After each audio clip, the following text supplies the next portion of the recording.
no mês de setembro, é o mês que foi designado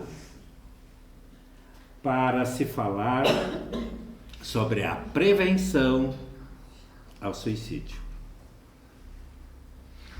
E nós decidimos falar pelo menos em 2 preleções sobre esse assunto, porque é um assunto que, de certa forma, a todos nós interessa, ou já tivemos envolvidos, ou podemos estar envolvidos. Então, hoje nós queremos falar sobre o suicídio, a prevenção e as consequências desse trágico incidente. Como nós falamos, então, vocês puderam ver, inclusive aqui nos slides, a gente colocou em cada slide um lembretezinho para a gente não esquecer do Setembro Amarelo. Mas nós deveríamos falar não somente no mês de setembro, nós deveríamos falar o ano todo sobre esse assunto. Nós devemos falar e conscientizar a respeito disso. Muito pouco se fala sobre esse assunto, principalmente por preconceito, tabu e desconhecimento. Então, é muito importante se a gente puder se informar bastante a respeito e a gente falar sobre esse assunto na nossa família, na sociedade, no local onde nós vivemos. Quanto mais se fala, mais se evita esse acidente, vamos dizer assim, ou incidente. Para a psicóloga Karen Scavassini, ela fala que, para nós, que não falar sobre suicídio pode ter um efeito tão devastador quanto falar de maneira inadequada. Devemos nos unir em esforços e falar sim para combater, conscientizar e acolher. Nunca é tarde para se falar e agir. Os objetivos dessa preleção de hoje. Primeiro é compreender de fato o significado do suicídio, suas causas e consequências diante do conhecimento da doutrina espírita. Como nós falamos, tem bastante um farto material trazido pelos espíritos e pelos escritores e através da espiritualidade superior sobre esse assunto. Segundo, apontar atitudes adequadas para a prevenção e indicar como ajudar aqueles irmãos que escolheram esta saída e orientar seus familiares.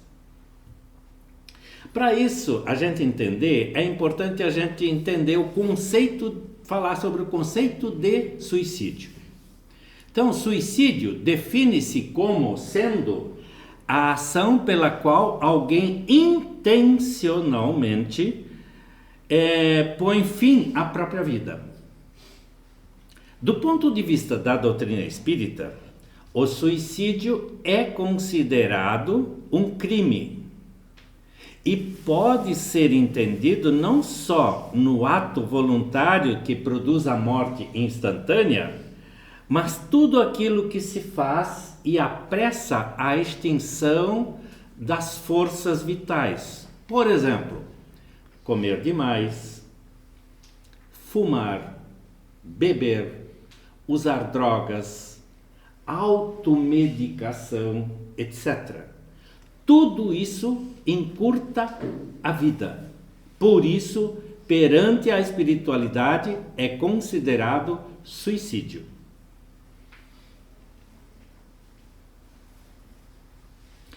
Vamos falar um pouco de estatísticas, para a gente entender a necessidade da gente falar mais sobre esse assunto e procurar se informar e entender mais desse assunto.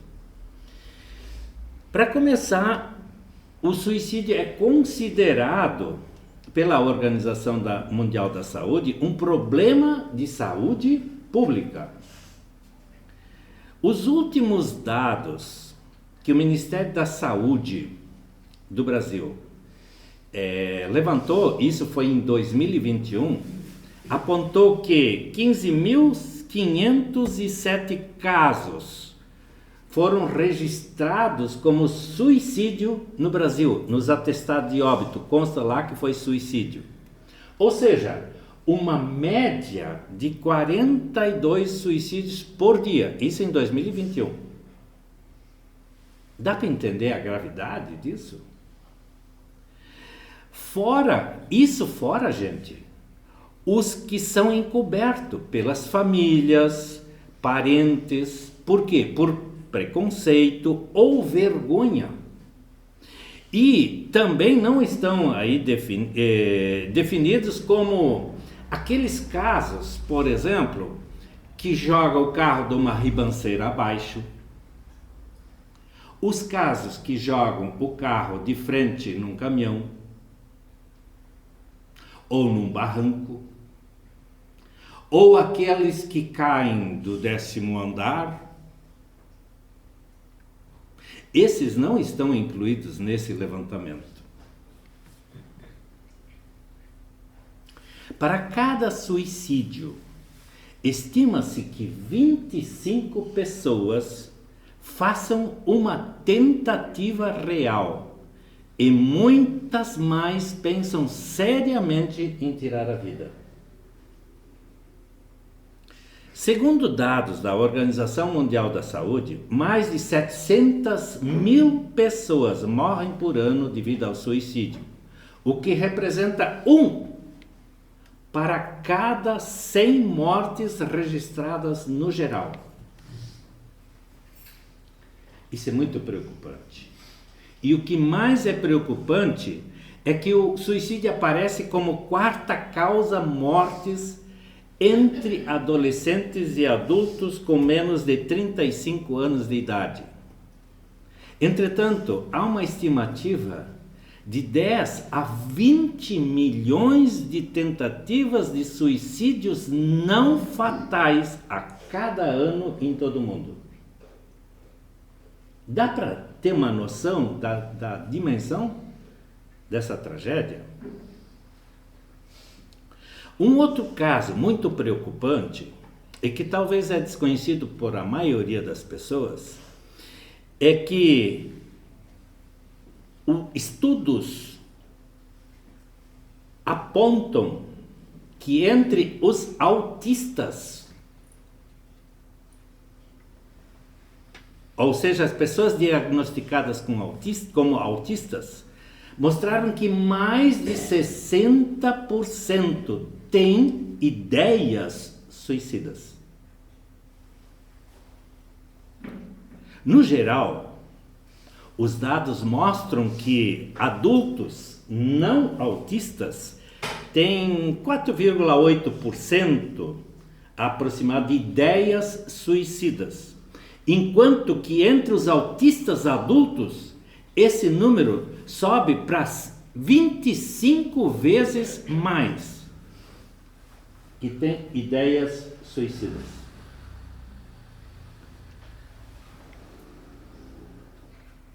Causas mais comuns desses fatores de risco são a depressão,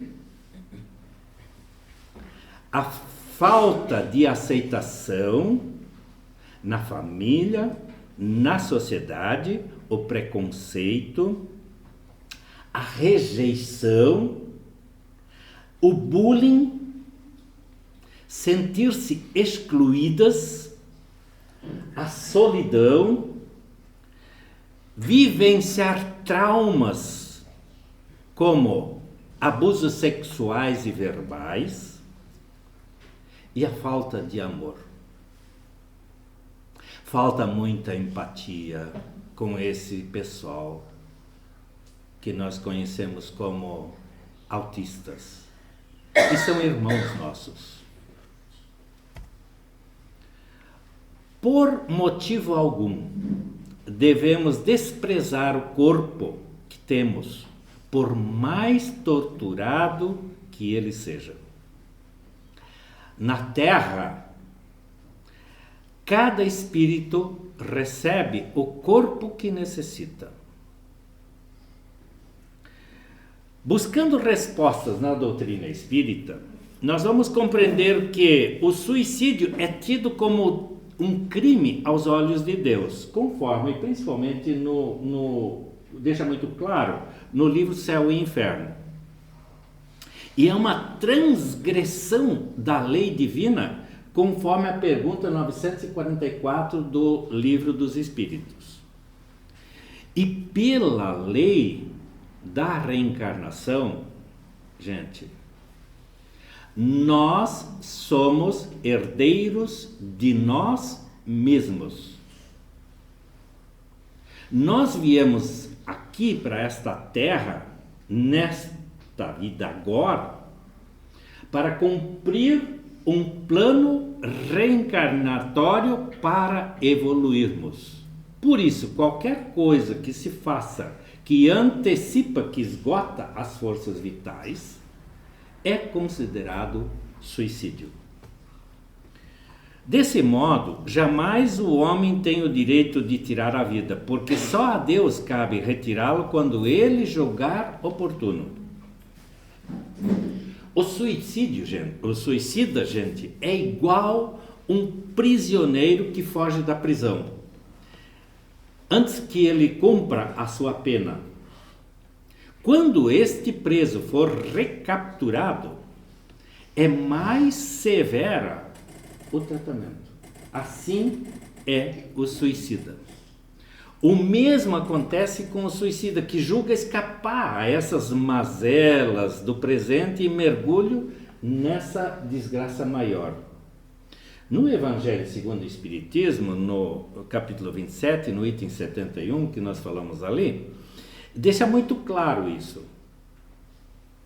E até na questão 943 do Livro dos Espíritos, tem uma pergunta que esclarece de onde nasce o desgosto da vida, que sem motivos plausíveis se apodera às vezes dos indivíduos. E a resposta que os espíritos deram, que é pelo efeito, melhor dizendo, pelo efeito da ociosidade, pela falta de fé e também da saciedade, ou seja, dar-se por satisfeito. Já vivi o suficiente. Eu vou pedir licença para vocês para ler um trechinho desse livro do Céu e Inferno, onde Kardec diz assim: ninguém tem o direito de tirar sua vida, porque ela lhe foi concedida visando os deveres a cumprir aqui na Terra. Por isso, não deve abreviá-la sob pretexto algum.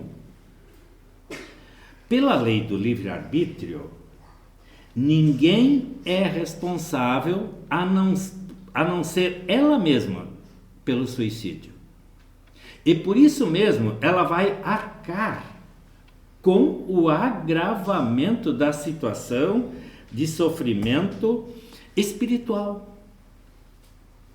O suicídio mais severamente punido é o cometido no propósito de fugir das misérias da vida, das dificuldades, porque estas são ao mesmo tempo provas e expiações pelas quais a pessoa precisa passar. E fugir delas é recuar diante da tarefa que ele mesmo assumiu quando ele resolveu reencarnar, quando ele pediu para reencarnar. É importante saber, muito importante saber, que ninguém comete suicídio pensando em acabar com a vida, e sim acabar com o sofrimento. não se dá conta, porém, de que com essa atitude ele agrava muito, muito o sofrimento espiritual, multiplicando esse sofrimento várias e várias vezes. Podem estar relacionados também o suicídio a distúrbios psicossociais, desequilíbrios neuropsíquicos, além de fatores socioeconômicos, como falta de dinheiro, dívidas. Podem também ser problemas genéticos, familiares, como sentir-se excluído do grupo familiar. Dependência química é um forte componente, um forte elemento. Desesperança, traumas emocionais causados por bullying, desvios de personalidade e depressão. Vamos procurar saber um pouco o que as religiões falam a respeito de suicídio, para a gente não ficar apenas no espiritismo. Todas as religiões combatem o suicídio. Algumas chegam a negar ao suicida o direito de receber orações e ter um velório digno como os demais. Algumas têm um posicionamento ainda mais radical, dizendo que os suicidas são rebeldes e que se insurgiram contra a vontade de Deus e por isso não merecem nenhuma consideração. Dizem que estão perdidos, por isso é inútil orar por eles. Já a visão espírita sobre o suicídio, como é que é? O espiritismo reconhece também que, por fim, a própria vida é uma falta grave, de tristes consequências, mas mesmo nessa situação, ele permanece sob a proteção divina que a todos nós envolve e conduz. A doutrina espírita mostra que o suicídio é como um irmão nosso que se enganou gravemente, tornando-se por isso credor da nossa compreensão, carinho e compaixão.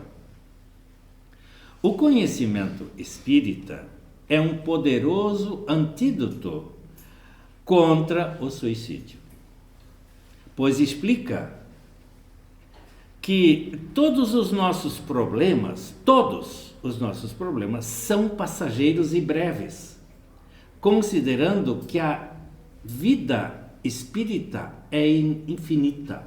Ela teve um início, mas jamais terá um fim. E tudo aquilo pelo qual nós estamos passando é realmente passageiro.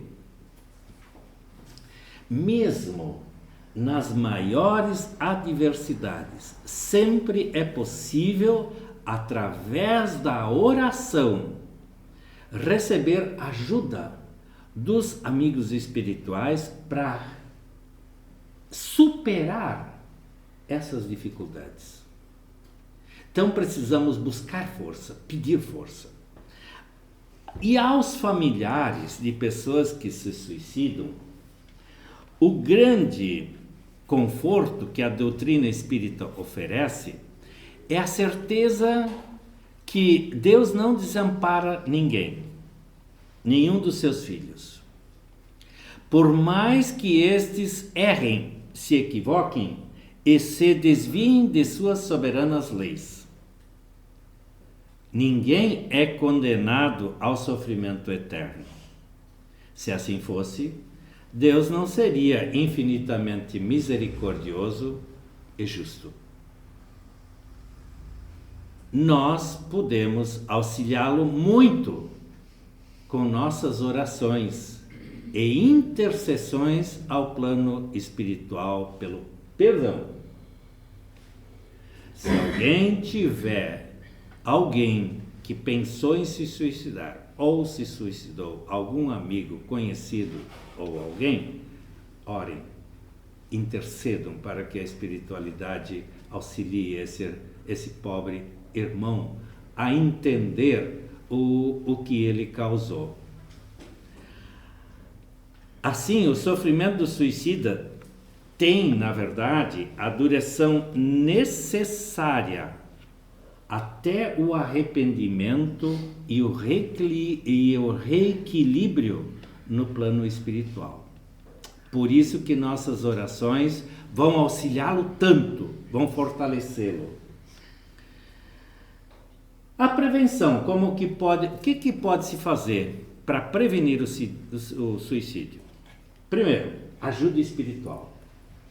Palestras como essa aqui, passes, oração, leitura edificantes. Outra coisa é falar, é desabafar. Este é o melhor remédio.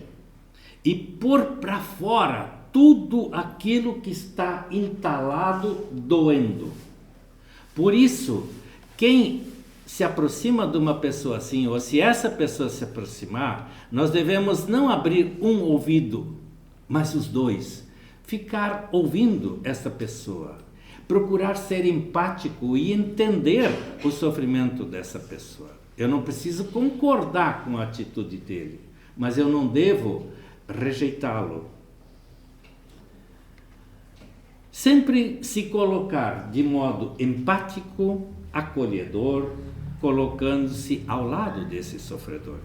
Nunca repreender. Outra ajuda pode ser necessária, a ajuda psiquiátrica, através de fármacos. E também a ajuda psicológica pode ser necessária. Talvez vocês já ouviram falar, e com certeza já ouviram, até porque a gente tem mensagens aqui que falam sobre o CVV, o Centro de Valorização da Vida. Na verdade, é um pronto-socorro emocional. Toda vez que vocês tiverem alguém que tiver essa ideia, recomende que ele ligue para o número 188 de qualquer lugar, de qualquer telefone, é totalmente gratuito e não tem nenhuma vinculação religiosa ou política. Eles são totalmente apolíticos e arreligiosos. Eles também não querem saber quem é a pessoa que está ligando, eles querem apenas auxiliar esta pessoa a ela falar, a ela desabafar, a ela vomitar, como a gente diz, os seus problemas. Lembre-se, ninguém fala em suicidar-se simplesmente por falar. Importante procurar acolher para conversar. Aqui na Casa Espírita, estamos também sempre à disposição para ouvir e dialogar. Que o Mestre Jesus continue a nos envolver e Deus a nos fortalecer e dando sabedoria e força para ajudarmos nossos irmãos. Que assim seja.